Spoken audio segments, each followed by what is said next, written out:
میرے محترم دوستوں، بھائی اور بزرگوں، اللہ رب العزت نے ہم سب کو دنیا میں بھیجا، اور بھیجا اس بات کے لیے ہے کہ موت کے بعد جو آنے والی زندگی ہے، جو اصل زندگی ہے، اس کی تیاری کر لیں۔ اللہ نے دنیا میں دنیا کے بنانے کے لیے نہیں بھیجا، آخرت کے بنانے کے لیے بھیجا ہے۔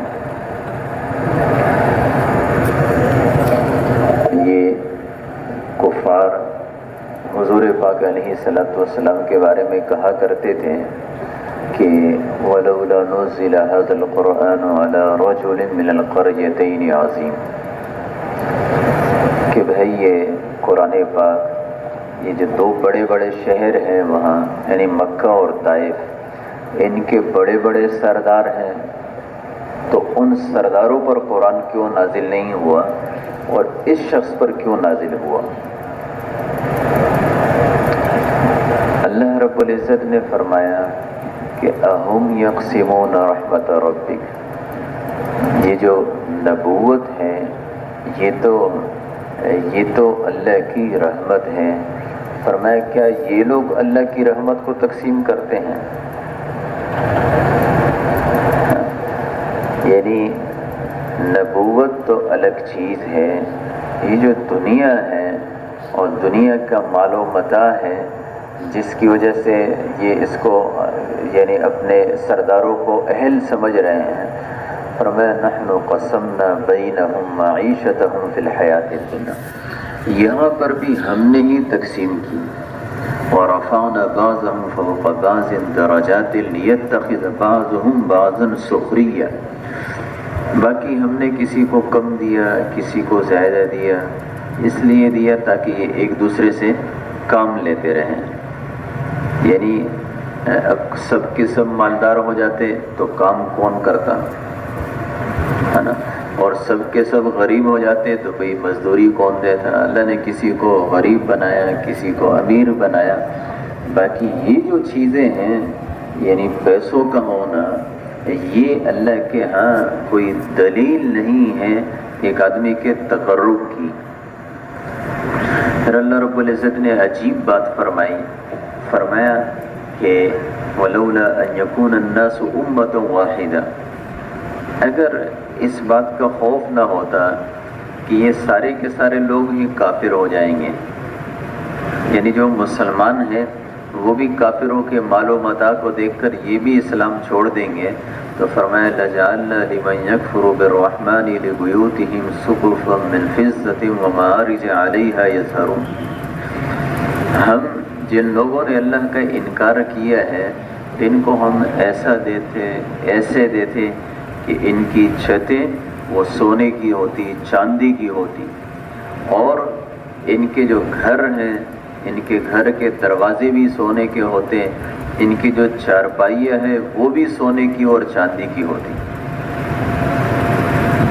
پھر فرمایا کہ اگر یہ جو جتنی چیزیں ہیں جس کو تم یہ سمجھ رہے ہو یہ بڑائی ہے یا کچھ اسی کی وجہ سے بڑائی کو سمجھتے ہو، وَإِن كُلُّ ذَلِكَ لَمَّا مَتَاعُ الْحَيَاةِ الدُّنْيَا، فرمایا یہ سب چیزیں ان کی کوئی اور حقیقت نہیں ہے سوائے دنیا کے سامان کے۔ آگے کیا ہے؟ وَالْآخِرَةُ عِندَ رَبِّكَ لِلْمُتَّقِينَ، آخرت جو ہے موت کے بعد والی جو زندگی ہے وہ تو صرف اور صرف متقی کے لیے ہے۔ دنیا کی زندگی وہ اللہ رب العزت کافر کو بھی دیتے ہیں، مومن کو بھی دیتے ہیں۔ دنیا کی زندگی یعنی مال و متاع کا زیادہ ہونا یہ کسی اللہ کے ہاں قرب کی دلیل نہیں، کسی کے پاس مال کا کم ہونا یہ اللہ کے ہاں اس کے ذلیل ہونے کی نشانی نہیں، یہ تو اللہ رب العزت ہر ایک کو دے دیتے ہیں۔ بلکہ یہ جو کفار ہیں ان کے بارے میں اللہ رب العزت قرآن پاک میں دوسری جگہ فرماتے ہیں، یہ عام طور پر کفار کو اللہ زیادہ دیتے ہیں۔ اچھا، وہ اللہ نے یہ فرمایا اصل میں جو کفار ہیں نا یہ بھی بہت سارے نیک کام کرتے ہیں، اچھے کام کرتے ہیں، لیکن اللہ کے ہاں اچھے کام کی حیثیت توحید کے بعد ہے، اللہ کی ذات کے اقرار کے بعد ہے، مسلمان ہونے کے بعد جو نیکیاں ہیں اس کا اجر ملتا ہے۔ اب وہ اچھے کام جب غیر مسلم بھی کرتے ہیں تو اللہ رب العزت اس کے بدلے میں ان کو دنیا ہی میں بہت کچھ دے دیتے ہیں۔ جب دنیا میں دے دیں گے تو اس کے بعد فرمائیں گے جب آخرت آئے گی تو اللہ فرمائیں گے اذہبتم طیباتکم فی الحیاتکم الدنیا واستمتعتم بہا، تم نے جو دنیا میں جو اپنے عمل کیے تھے اس کے بدلے میں تم نے دنیا ہی میں اس کے مزے اڑا لیے۔ یعنی حضرت عمر ہے، قرآن میں صاف ہے کہ کفار کے بارے میں ہے، لیکن حضرت عمر فاروق رضی اللہ عنہ اس سے ڈرتے تھے۔ وہ ایک ہی قسم کا سالن کھاتے تھے، دو قسم کا سالن ان کے دسترخوان پہ نہیں ہوتا تھا۔ اور کیوں ڈرتے تھے؟ کہتے تھے کہیں ایسا نہ ہو کہ ہم نے جو کچھ کیا اللہ رب العزت یہی آخرت میں ہمیں یہ کہہ دیں کہ بھئی تم نے اپنے مزے دنیا میں اڑا لیے، اب آخرت میں تمہارے لیے دردناک اور رسوا کن عذاب ہے۔ تو میرے محترم دوستو، بھائی اور بزرگوں، اصل زندگی موت کے بعد کی ہے، اصل زندگی موت کے بعد کی ہے، اور اسی موت کی بعد کی زندگی کی تیاری کے لیے اللہ نے ہمیں یہاں بھیجا۔ اور پھر اس کے بعد اللہ رب العزت یہاں ہمارا امتحان لے رہے ہیں۔ دیکھیں امتحان کا زمانہ تھوڑا ہوتا ہے، آدمی امتحان حال میں بیٹھتا ہے، 2 گھنٹے 3 گھنٹے 4 گھنٹے کا پیپر ہوتا ہے، اس کے بعد جو اس کا ثمرہ ہے، نتیجہ ہے، وہ ساری زندگی ملتا ہے۔ اسی طریقے سے یہ جو دنیا کی زندگی ہے تھوڑی سی ہے، 60-70 سال کی زندگی بہت تھوڑی سی ہے، اور اس کے بعد اس زندگی پر جو اللہ کی طرف سے ملنا ہے وہ بہت زیادہ ہے، ہمیشہ کی زندگی ہے۔ پھر یہ جو دنیا کی زندگی ہے نا، دنیا کا مال و متاع ہے۔ اللہ رب العزت ایک جگہ یہ کہتے ہیں کہ یہ جو کفار ہیں نا، جن کی موت کفر پر آ جائے تو یہ لوگ آخرت میں تمنا کریں گے کہ جتنی دنیا ہے اس سب سے سونا بن جائے، اور اس کے بعد یہ سب سونا ہم اللہ کو دے دیں کہ اپنی جان کے فدیے میں کہ اللہ مجھے معاف کر دو۔ فرمایا فَلَن يُقْبَلَ مِنْ أَحَدِهِمْ مِلْءُ الْأَرْضِ ذَهَبًا وَلَوِ افْتَدَىٰ بِهِ، اللہ فرماتے یہ نہیں ہوگا۔ تو اللہ نے جو ہمیں وقت دیا یہ بہت زیادہ قیمتی ہے ان دنیا کی چیزوں سے۔ اس وقت میں ہمیں اپنی آخرت کو بنانا ہے، اور یہ وقت ہم سے تیزی سے گزر رہا ہے اور غفلت میں گزر رہا ہے۔ اس چیز کے لیے اللہ نے دیا ہے اس میں ہم نہیں لگا رہے ہیں، باقی چیزوں کے ہم یہ نہیں کہتے ہیں کہ اب دنیا کے کام کو چھوڑ دیں، نہیں، دنیا کے کام میں بھی اللہ نے احکامات دیے۔ آپ دکاندار ہیں، اللہ نے احکامات دیے ہیں بھئی کیسی دکانداری کرنی ہے۔ یہ قوم شعیب پر کیوں عذاب آیا؟ قوم شعیب پر جو عذاب آیا وہ اسی وجہ سے آیا کہ یہ تاجر تھے، لیکن ان کی تجارت ایسی تھی کہ یہ ناپ تول میں کمی کرتے تھے۔ اللہ معاف کرے، یہ چیزیں ہمارے زمانے میں بھی ہیں، ہے نا؟ اوپر سے لکھا ہوتا ہے 1 kg، 1 کلو، آپ اسی پیکٹ کو تول لیں تو کتنا نکلتا ہے۔ اسی پر انہی چیزوں پر قوم شعیب پر عذاب آیا، جب اللہ نے حکم دیا تھا کہ بھی دیکھو پورا ناپو۔ حضور صلی اللہ علیہ وسلم نے ہمیں حکم دیا، فرمایا کہ ناپو اور جھکتا ہوا ناپو۔ آپ سے کسی نے کہا 1 کلو دے دو، آپ کچھ گرام اوپر دے دو، لیکن یہ نہیں ہے کہ اچھا یہ ایک تو یہ چیز ہے، ایک ایسا ہے کہ آپ کے پاس ایک آدمی آتا ہے جی مجھے 1 کلو گھی دے دو، اور آپ نے اس کو 900 گرام دے دیا۔ اسی پر قوم شعیب پر عذاب آیا۔ اچھا 20 کلو کی تھیلی ہے آٹے کی، آپ کو پتا ہے کہ یہ اس پر 20 کلو لکھا ہے لیکن حقیقت میں 20 کلو نہیں ہے۔ اب آپ کے پاس ایک آدمی آتا ہے کہ جی 20 کلو کا تھیلا دے دو، آپ نے اٹھا کے دے دیا، جی لے لو، بھئی مجھے بھی تو یہی آیا ہے، نہیں، آپ نے اس کو جو یہ کہتے ہیں نا اپنے سودے کا عیب بتاؤ، تو یہی تو عیب ہے نا۔ اب آپ کو پتہ ہے کہ یہ 20 کلو پورا نہیں ہے، آپ کیوں دے رہے ہیں؟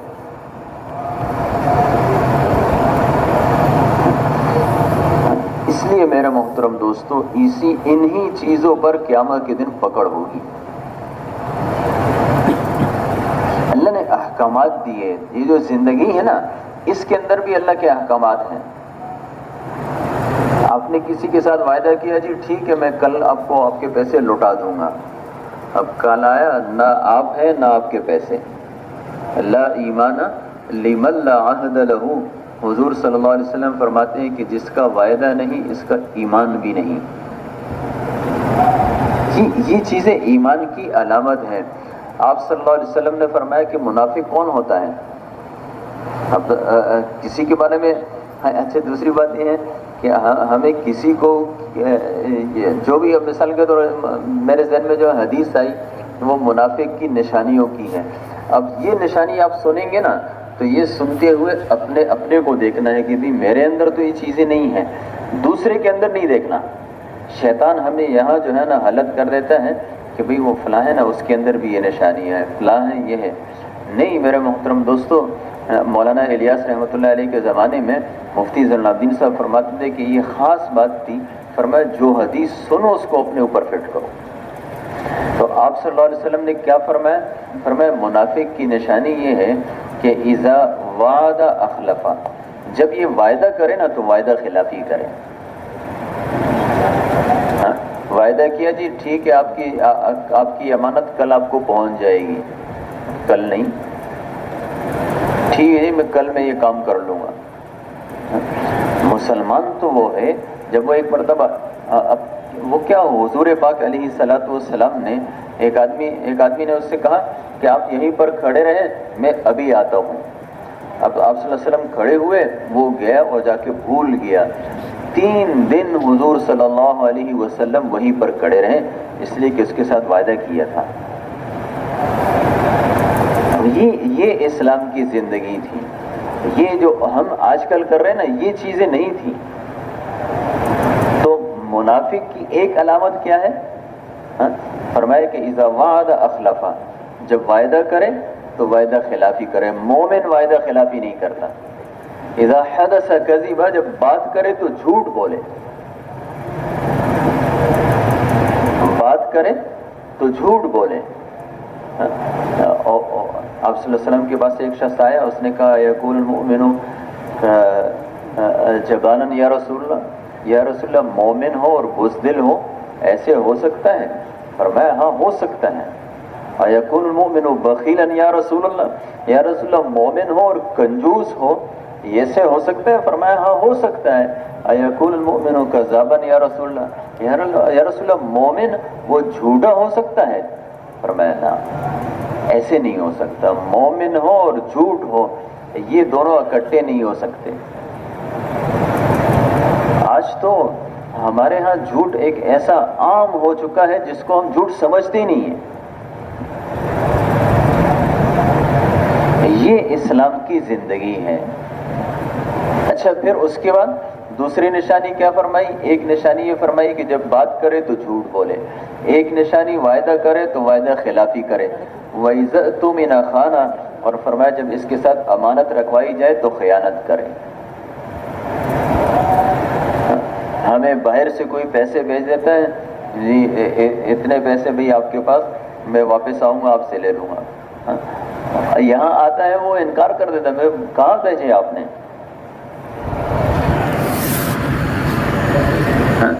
جب اس کو سمجھ میں آتی ہے نا کہ بھئی کسی بھی طریقے سے میں اس پیسوں کو ہڑپ کر سکتا ہوں، پھر ہم بیٹھاتے ہیں جرگے، جی بہت سارا وہ بیچارہ بیچتا رہتا ہے، اور جب وہ یہاں آتا ہے تو یہ جو یہاں کا بھائی ہے نا وہ سب ہڑپ کر چکا ہوتا ہے نا، یا اس میں خیانت کر چکا ہوتا ہے۔ پھر ہم بیٹھاتے ہیں جی سر ٹھیک ہے، جب جرگہ بیٹھے گا نا تو آدھے اس کے ہو جائیں گے، آدھے میرے ہو جائیں گے۔ بھائی آپ کے آدھے اگر جرگے نے آپ کو، پہلی بات تو یہ ہے کہ یہ جرگے والوں کو ایسا کرنا چاہیے کہ نہیں، یہ الگ بات ہے۔ دوسری بات یہ کہ اگر آپ کو جرگے والے نے دے بھی دیے تو بھی آپ کے نہیں ہوئے۔ قیامت میں اللہ کو ایک ایک دنیا کی ہماری تو کرنسیاں ہیں نا، اور اس کی قیمت ہے، آخرت کی کرنسی تو صرف اعمال ہے۔ وہاں پر اور کچھ نہیں ہوگا، آپ کے پاس صرف اعمال ہوں گے، اور آخرت میں آپ جب اس کو لوٹائیں گے تو اپنے اعمال دینے پڑیں گے۔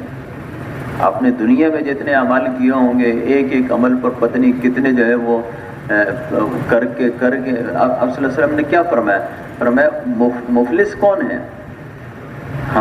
آپ صحابہ سے پوچھا کہ مفلس تم کسے کہتے ہو؟ کہا ہم مفلس اس کو کہتے ہیں جس کے پاس پیسے نہ ہو۔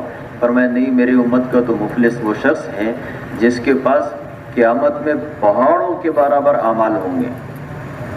اس کے بعد اصحاب حقوق آئیں گے، کہیں اس نے خیانت کی ہوگی، اب وہ آئیں گے جی مجھے ان کے پیسے دلواؤ، اس کے پاس پیسے تو نہیں ہے، وہاں اس کے اعمال لے کے اس کو دیے جائیں گے۔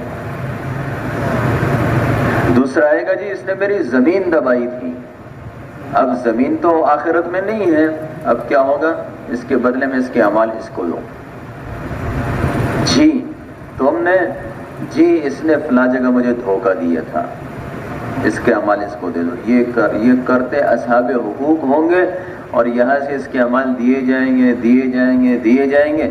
اس کے بعد اس کے ایسا وقت بھی آ جائے گا کہ وہ جو پہاڑوں کے برابر اعمال ہیں نا، اس میں سے کچھ بھی نہیں رہے گا، وہ سب اصحاب حقوق کے پاس چلے جائیں گے۔ اب اس کے پاس کچھ بھی نہیں رہے گا۔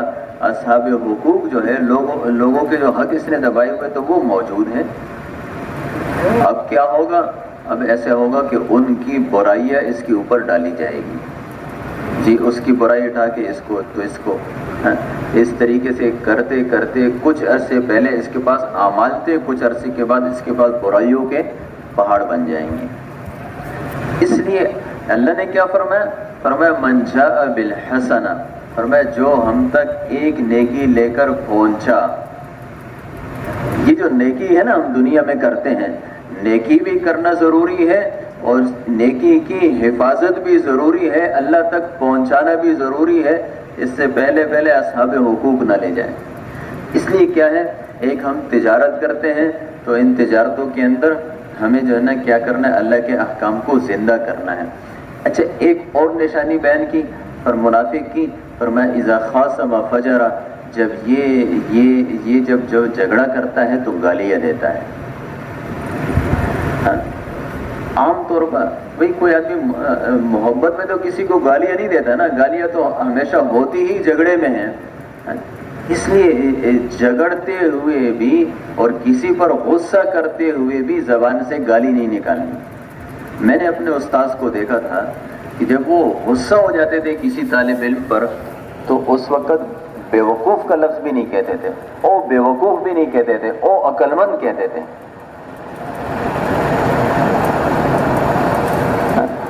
آج اللہ معاف کرے ہم کتنے اوقات لگا لیتے ہیں، لیکن اگر کسی کے ساتھ جھگڑا آ جائے تو زبان سے وہ کچھ نکالتے ہیں جو ایک عام آدمی بھی نہیں نکالتا۔ اس لیے اپنی زندگی کو بدلنا ضروری ہے۔ تبلیغ کا کام یہ اپنی زندگی کے بدلنے کا کام ہے۔ صحابہ کی جو تجارتیں تھیں وہ اسلام کے زندہ ہونے کا سبب بن رہی تھی، اس سے اسلام زندہ ہو رہا تھا۔ چائنا میں 8 صحابہ گئے، تاجر بن کر گئے، لیکن ان کی تجارتوں سے اسلام پھیلا۔ آج بھی 29 کروڑ مسلمان ہیں، وہ ان صحابہ کے حصے میں ہیں۔ تو ہماری تجارتوں سے اسلام پھیلے۔ ہم لیکن ایک کمانا منع نہیں ہے، صحیح کمانا ضروری ہے۔ صرف کمائی نہیں بلکہ کمائی صحیح ہونی چاہیے۔ انسان کیا کرتا ہے، انسان یہ سوچتا ہے، یعنی اللہ نے بھی قرآن پاک میں فرمایا نا یا ایھا الذین آمنوا ان من ازواجکم واولادکم عدوا لکم، اے مومنو تمہاری بیویاں اور تمہارے بچے یہ تمہارے دشمن ہیں، فاحذروہم، ان سے اپنے آپ کو بچاؤ۔ آدمی سوچتا ہے کیسے دشمن ہیں میرے بیوی میرے بچے، یہی تو میری زندگی ہے، یہ میرے دشمن کیسے ہیں؟ لیکن انہی کی وجہ سے آدمی اللہ کے احکامات کو توڑتا ہے۔ بھئی آپ نے ملازمت کے دوران رشوت کیوں لی؟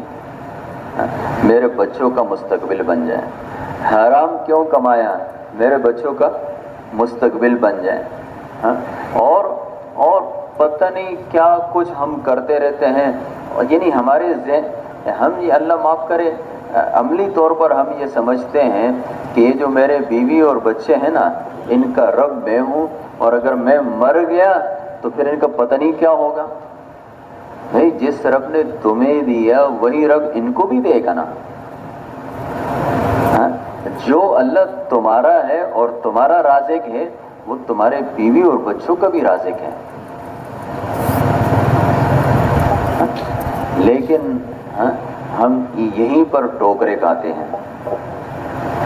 اب وہ یعنی بیوی اور بچوں کے لیے جمع کرتے ہیں اور جمع کرتے ہیں، خود مر جائیں گے، قیامت میں اللہ کو جواب دیں گے کیوں کمایا، کیسے کمایا۔ جو آپ نے فضائل اعمال کے اندر پڑھا نا کہ آدمی کے قدم جو ہے قیامت کے دن اس وقت تک ہل نہیں سکیں گے جب تک یہ 4 چیزوں کا جواب نہ دے دیں۔ اس میں ایک بات یہ بھی ہے کہ کہاں سے کمایا، کیسے کمایا۔ صرف کمایا نہیں بلکہ کمایا جائز طریقے سے کمایا، ناجائز طریقے سے کمایا۔ اور جائز ناجائز اس میں ہمیں شیطان ایک دھوکہ دیتا ہے، کبھی آدمی اپنے کمائی کو ناجائز نہیں سمجھتا۔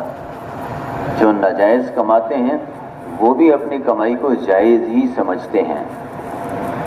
اس لیے فرمایا علماء سے پوچھنا چاہیے کہ بھئی میری کمائی کا یہ جو طریقہ ہے یہ جائز ہے کہ ناجائز ہے۔ تو اللہ نے ہمیں زندگی دی، اور زندگی دی اپنی آخرت کو بنانے کے لیے، اور یہ جو ہماری زندگی ہے اسی سے ہماری آخرت بنے گی۔ ہمیں سوچنا چاہیے میں نے 24 گھنٹے گزارے، میں نے یہ عمل کیے، اس میں سے کس سے میری آخرت بنی، کس سے بگڑی۔ اس کے لیے ایک محنت تو یہ ہے کہ ہماری محنت ہو اللہ کی ذات کے ساتھ تعلق، اللہ کے ساتھ تعلق۔ اچھا اللہ کے ساتھ تعلق بنتا کیسے ہے؟ یہ دیکھیں نا، ہر آدمی، ہم سب اس میں مبتلا ہیں۔ دیکھیں ہم جب تک جو ہے دنیا میں ہیں، ہم سب کے ساتھ مسائل ہیں، اور ہم سب کی ضرورتیں ہیں، اور ہم سب کے جو ہے بہت ساری چیزیں ہوتی ہیں جو ہم چاہتے ہیں کہ یہ ہو جائے، لیکن اس کے لیے ہم اللہ کی طرف نہیں دیکھتے۔ اللہ نے قرآن پاک میں پیغمبروں کے واقعات بیان کیے۔ ایوب علیہ السلام پر بیماری آئی، ہم سب پر بیماری آتی ہے، تو انہوں نے کہا ربی انی مسنی الضر وانت ارحم الراحمین، اے اللہ مجھے بیماری پہنچ گئی ہے اور تیرے علاوہ تو صحت دینے والا کوئی نہیں ہے، اے اللہ تو ارحم الراحمین ہے، مجھے صحت عطا فرما۔ اب اللہ نے قرآن پاک میں ہمارے لیے کیوں ذکر کیا؟ دیکھو بیماری تو تمہیں بھی آئے گی، تمہیں میری طرف دیکھنا ہے۔ ہمیں بیماری آتی ہے نا تو ہم سوچتے ہیں کہ بھی کہاں سے صحیح ہوں گے، کس کے پاس جاؤں، کیا کروں۔ یہ جو اللہ کی طرف ہے نا، اللہ کی طرف توجہ نہیں آتی۔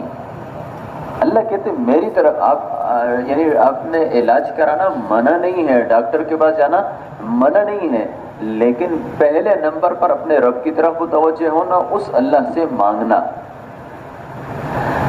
شفا جو دیں گے نا وہ تو اللہ ہی دیں گے۔ یہ جو ڈاکٹر کا ذہن ہے صحیح دوائی کی طرف اور صحیح مرض کی طرف اس کا ذہن متوجہ ہو جائے، اس میں بھی یہ ڈاکٹر اللہ کا محتاج ہے۔ تو اگر آپ اللہ سے مانگ کر گئے ہوں گے آپ کے تھوڑے پیسوں میں، اور پھر دوسری بات یہ ہے کہ آپ پہلے ہی لمحے میں آپ کا علاج ہو جائے گا، ورنہ کیا ہوگا، آپ کبھی ایک ڈاکٹر کبھی دوسرا ڈاکٹر۔ ایک آدمی تھا، اب مثال کے تو ہم سب یہی کرتے ہیں، بھئی کوئی بیمار ہوا گھر میں، ایک ڈاکٹر کے پاس گئے، پھر دوسرے کے پاس گئے، پھر پشاور گئے، پھر آگے گئے۔ ایسے لوگ بھی ہوتے ہیں جو باہر ملکوں میں جاتے ہیں علاج کے لیے، اور جب سب جگہ سے مایوسی ہو جاتی ہے نا، اور اس کے بعد اس کو گھر لے آتے ہیں، ڈاکٹر کہتے ہیں بھئی بس اس کچھ ہی دن ہیں، بجائے اسپتال میں مرنے کے گھر ہی میں مر جائے، بچوں کو تو دیکھ لے گا۔ اب کوئی آدمی آتا ہے بیمار پرسی کے لیے، کیا حال ہے مریض کا؟ جی مریض کو تو اب دعاؤں کی ضرورت ہے۔ کیا خیال ہے؟ مریض کو اب دعاؤں کی ضرورت ہے؟ مریض کو تو شروع سے دعاؤں کی ضرورت ہے، لیکن شروع سے ہم اللہ کی طرف متوجہ نہیں ہوتے۔ اللہ یہ فرما رہے ہیں کہ یہ ایوب علیہ السلام کا واقعہ اس لیے بیان کر رہے ہیں کہ دیکھو پہلے نمبر پر اللہ کی طرف متوجہ ہو۔ اچھا جو ہے یونس علیہ السلام پر حال آیا، اس طریقے کا حال آیا کہ ہر طرف سے سب کچھ بند۔ ہمارے بہت سارے لوگ ایسے ہوتے ہیں جو بیچارے جو ہے کہیں نہ ملازمت ملتی ہے ہاں، اور نہ جو ہے نا وہ کمائی کی کوئی صورت ہوتی ہے، یعنی ہر طرف سے ناکامی، بظاہر ناکامی ہی ناکامی دکھائی دیتی ہے نا۔ اور اب تو جو ہے نا اچھا پھر لوگ کیا کرتے ہیں، کوڑتے ہیں اپنے دل میں ہاں، یہ کیا ہو رہا ہے، کوئی کھانے کے لیے نہیں، کچھ بھی نہیں، یہ کیا ہو۔ اچھا اس میں کیا ہو جائے، ڈپریشن کا شکار ہو جاتے ہیں ہے نا، عقل چلی جاتی ہے، عقل ختم ہو جاتی ہے ہاں، نہ سوچنے کی صلاحیت ختم، کوئی دیوانے ہو جاتے ہیں۔ اللہ رب العزت نے بتایا، دیکھو یونس علیہ السلام پر ایسے حال آیا۔ یونس علیہ السلام مچھلی کے پیٹ میں گئے، ایک طرف مچھلی کا پیٹ ہے اور ایک طرف سمندر ہے، اور ایک طرف سمندر کی گہرائی ہے اور ایک طرف رات ہے، فنادى في الظلمات، 3 اندھیرے ہیں۔ اب آپ خود سوچیں، یہاں یونس علیہ السلام کے بچنے کی کوئی صورت نہیں، یونس علیہ السلام کے بچنے کی کوئی صورت نہیں، موت ہی موت ہے ہاں، مچھلی کا پیٹ بھی موت ہے، اگر مچھلی کے پیٹ سے باہر نکلے تو پانی بھی موت ہی موت ہے۔ اب یہاں انہوں نے پکارا کس کو؟ اللہ کی ذات کو، لا الہ الا انت سبحانک انی کنت من الظالمین، اے اللہ تیرے علاوہ کوئی معبود نہیں۔ دیکھیں اللہ کی طرف توجہ، اس کو کہتے ہیں اللہ کی طرف متوجہ ہوئے ہاں۔ اور پھر دوسری بات کیا؟ سبحانک، اے اللہ تیرے اندر کوئی عیب نہیں ہے، تو تو بالکل پاک ہے، ہر عیب سے پاک ہے، عیب تو میرے اندر ہے۔ ہم اللہ سے شکوے کرتے ہیں، اللہ سے شکوے نہیں کرنا چاہیے، بلکہ اپنے آپ کو دیکھنا چاہیے بھئی میرے اندر بہت ساری غلطیاں ہیں۔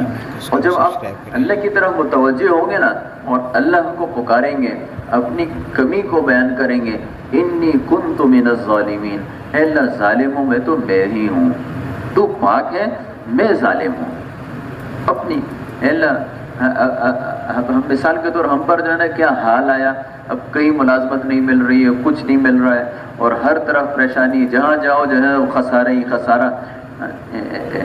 یعنی حضور صلی اللہ علیہ وسلم کی دعائیں ایسی دعائیں ہیں نا، اس میں سب کچھ ہے۔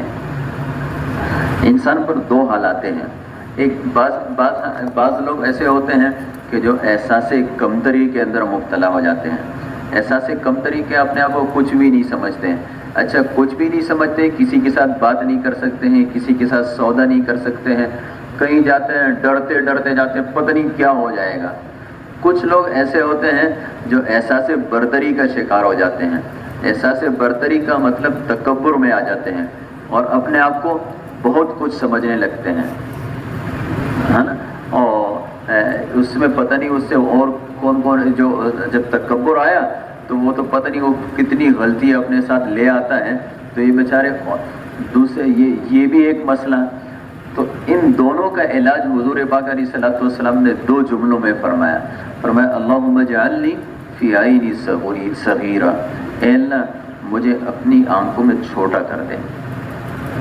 جب آپ اپنی آنکھوں میں چھوٹا ہوں گے نا تو آپ کے اندر تکبر نہیں آئے گا، آپ اپنے آپ کو بڑی چیز نہیں سمجھنے لگیں گے۔ وفی اعین الناس کبیرہ، اور اے اللہ مجھے لوگوں کی آنکھوں میں بڑا بنا دے۔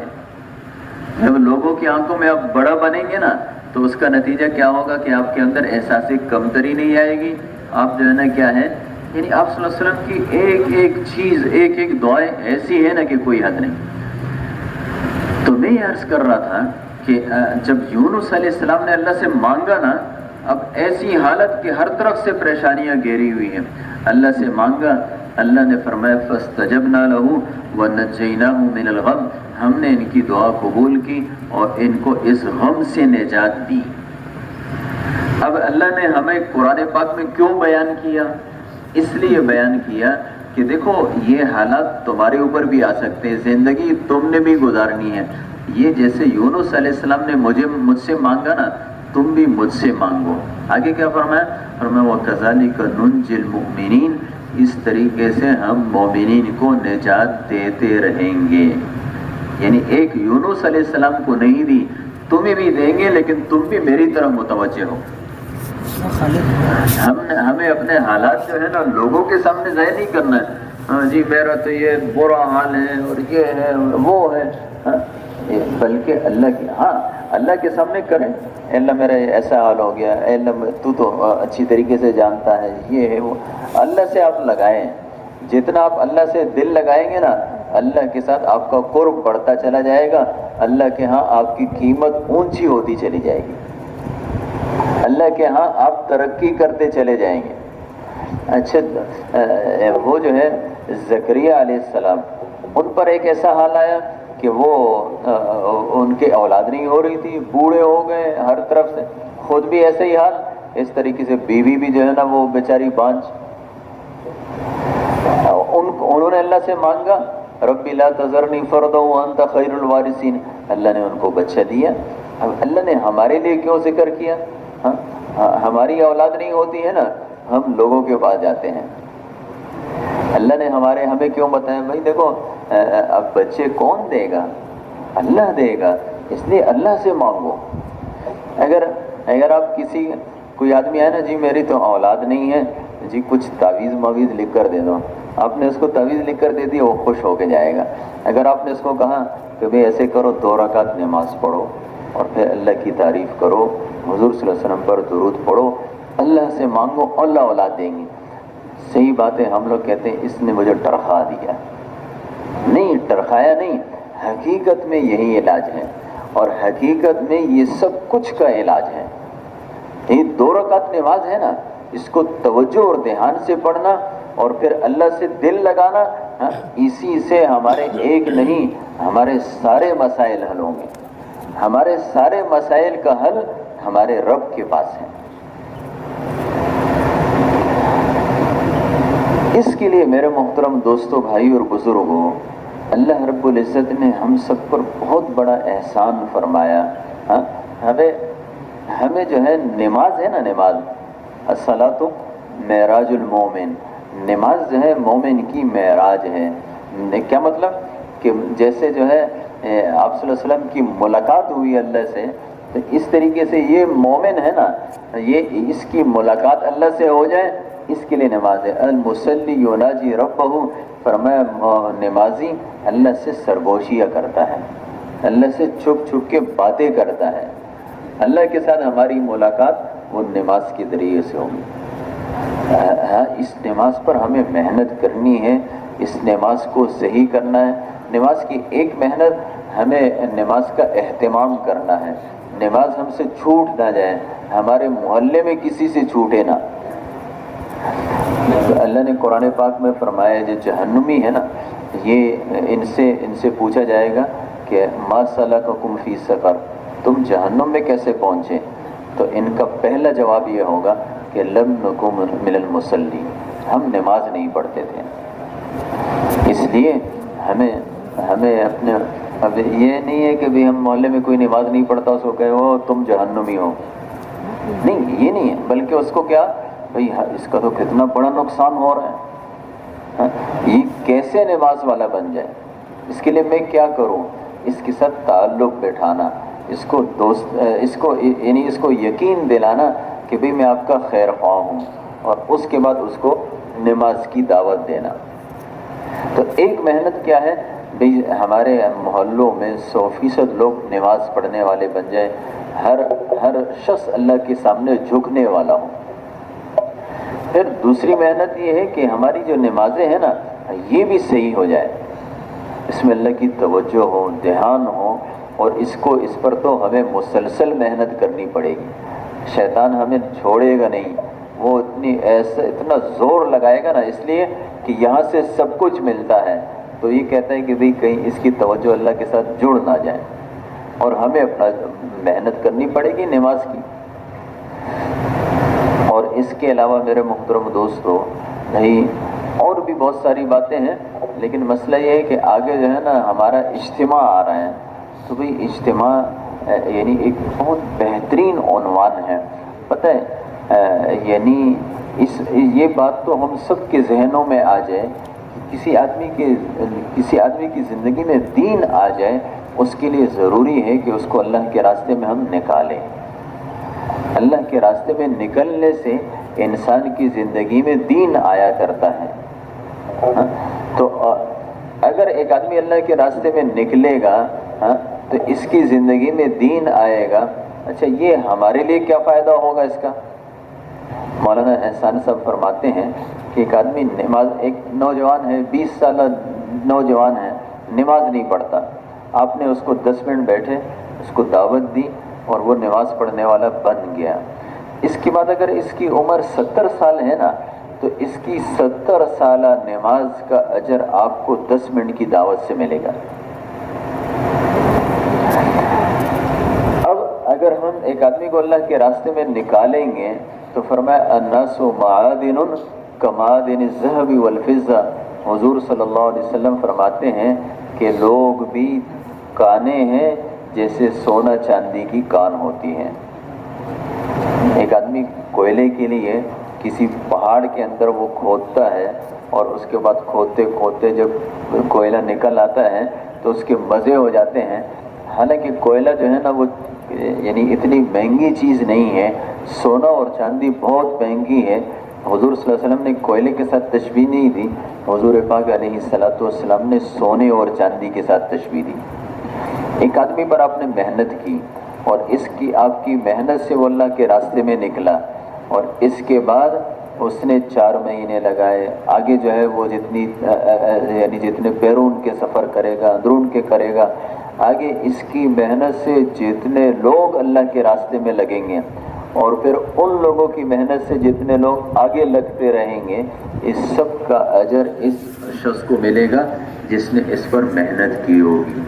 تو یہ جو ایک آدمی ہے نا یہ خود جب ہدایت پر آئے گا اور کتنے لوگوں کی ہدایت کا سبب بنے گا، یہ جس نے اس کو اللہ کے راستے میں لگایا ہوگا اس کو اس کا اجر ملے گا۔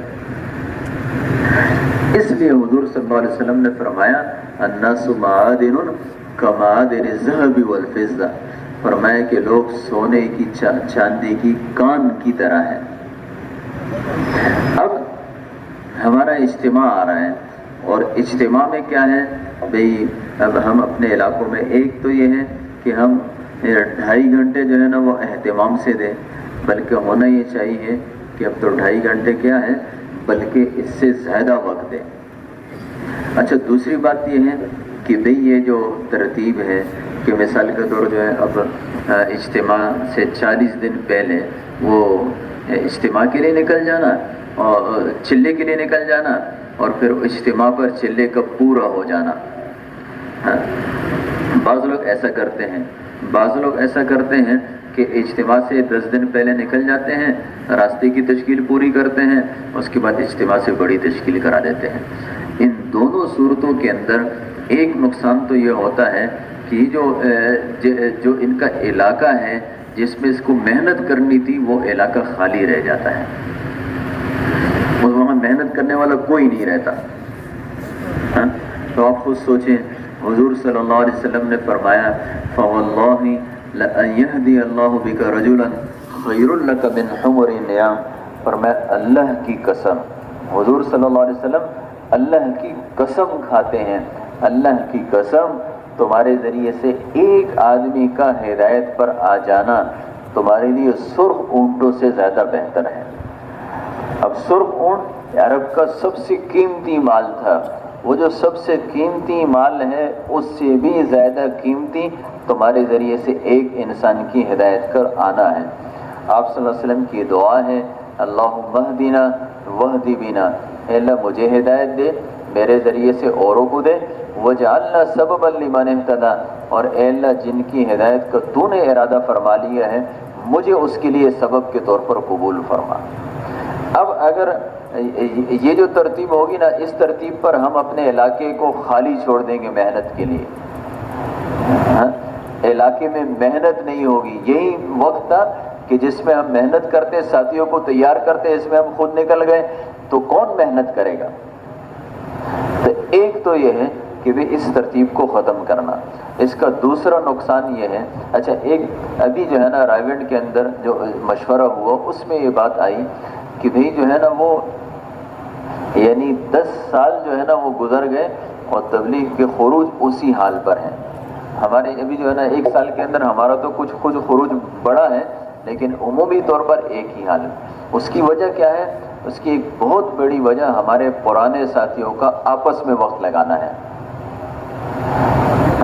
ہمارے پرانے ساتھی اگر چلے کے لیے نکلتے ہیں، ایک مسجد میں ماشاءاللہ جو ہے 10-12 پرانے ساتھی ہیں، یہ آپس میں جو ہے بستر اٹھا کے چل پڑتے ہیں.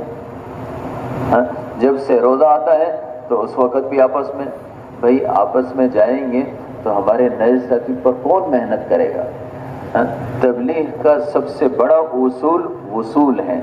جو آدمی سب سے زیادہ لوگوں کو وصول کر رہا ہے نا، بڑے فرماتے ہیں کہ تبلیغ آنے کا نام نہیں، تبلیغ تو لانے کا نام ہے. حضور صلی اللہ علیہ وسلم کی جو زندگی ہے نا، عبد الوہاب صاحب یہ فرماتے تھے کہ بھئی اس کام کی روح تادیہ ہے. تادیہ اسے کہتے ہیں کہ ایک سے دوسرے کو لگنا. آپ صلی اللہ علیہ وسلم نے منی کے میدان میں 6 انصار کو دعوت دی. آپ کی دعوت سے وہ مسلمان ہوئے اور آپ کی یعنی ان کو پتا تھا کہ حضور صلی اللہ علیہ وسلم کی سب سے اہم فکر کیا ہے. گئے اپنے علاقے میں جا کے محنت کی، 1 سال کے بعد پھر آئے ہیں تو 6 سے 12 ہوئے ہیں. اچھا پھر اس کے بعد انہوں نے مصعب ابن عمیر رضی اللہ عنہ کی ان کا مطالبہ تھا. حضور صلی اللہ علیہ وسلم نے مصعب ابن عمیر رضی اللہ عنہ کی تشکیل کی.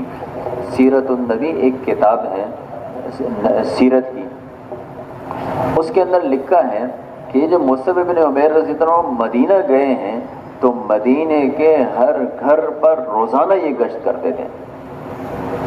آپ خود سوچیں کہ مدینے کے ہر گھر پر جب اگر ہم اسلامی سال بھی لے لیں نا تو 355 سے تو زیادہ دن ہیں، تو اس کا مطلب کیا ہے کہ 355 سے زیادہ گشت ایک گھر پر 1 سال کے اندر ہوئے.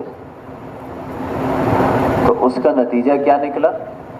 جو پہلے 12 تھے آئندہ سال آئے ہیں تو 72 آئے ہیں. یعنی حضور صلی اللہ علیہ وسلم کی فکر یہ تھی کہ ہر آدمی کی زندگی میں 100% اللہ کا دین آئے. ہم ہر آدمی پر محنت کریں گے اور ان کو اللہ کے راستے میں نکالیں گے اس بات کے لیے کہ اس کی زندگی میں دین آئے. سب سے بہترین اور سب سے آسان طریقہ یہ ہے کہ ہم کسی کو اللہ کے راستے میں نکالیں. یہ 4 مہینے لگا کے واپس آئے گا، اس کی زندگی بدلی ہوئی ہوگی، بلکہ پتہ نہیں یہ کتنے لوگوں کی زندگیوں کے بدلنے کا سبب بنے گا. اس لیے میرے محترم دوستو، بھائی اور بزرگوں، اپنے علاقوں میں اب تو یکسو ہو کر ہم محنت میں لگ جائیں. جتنا یعنی یہ تجربہ ہے کہ جتنا زیادہ جلدی محنت شروع ہوگی نا اس کا نتیجہ بھی زیادہ نکلے گا. اچھا پھر دوسری بات یہ ہے کہ عمومی طور پر ہم نے یہ دیکھا ہے کہ ہمارے ساتھی کیا کرتے ہیں، وہ یہ کرتے ہیں کہ مثال کے طور جو پکے ساتھی ہیں جو 4 ماہ لگائے ہوئے ہیں پکے ارادے ہیں ان کو وصول نہیں کرتے ہیں، اور جو باقی ہے نا اس پر لگے رہتے ہیں. یہ تو عام سی بات ہے کہ کہتے ہیں سب سے آسان سوال کو سب سے پہلے حل کرو. اب انہی کو سب سے پہلے وصول کرو، ان کی وصولی جمع کرو. جاہدوا باموالکم وانفسکم اور یجاہدون باموالہم وانفسہم. اللہ رب العزت مال کا ذکر پہلے کرتے ہیں، جان کا بعد میں کرتے ہیں. حالانکہ مال جو ہے نا وہ قیمتی نہیں ہے، جان قیمتی ہے. لیکن ایک خاصہ ہے کہ جہاں مال چلا جاتا ہے وہاں جان جاتی ہے.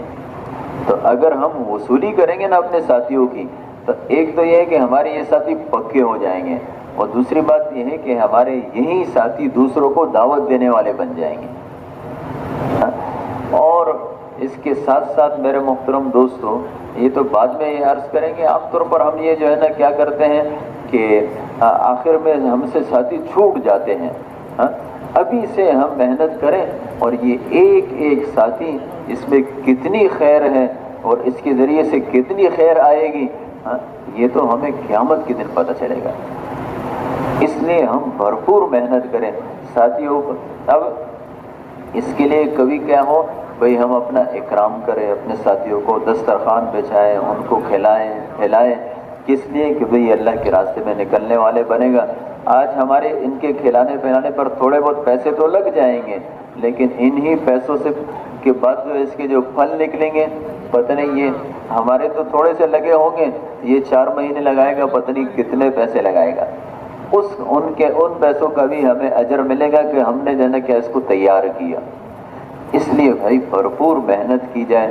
ایک ایک محلے کے اندر، اب آپ خود سوچیں کوہاٹ کے اندر تقریباً 2000 سے زیادہ مسجدیں ہیں، اگر ایک مسجد سے ایک بھی جماعت نکلے، حالانکہ ہماری ایسی مساجد ہیں، یعنی اتنی زیادہ بڑی بڑی آبادی ہے کہ ایک ایک مسجد سے 10 جماعتیں آرام سے نکل سکتی ہیں۔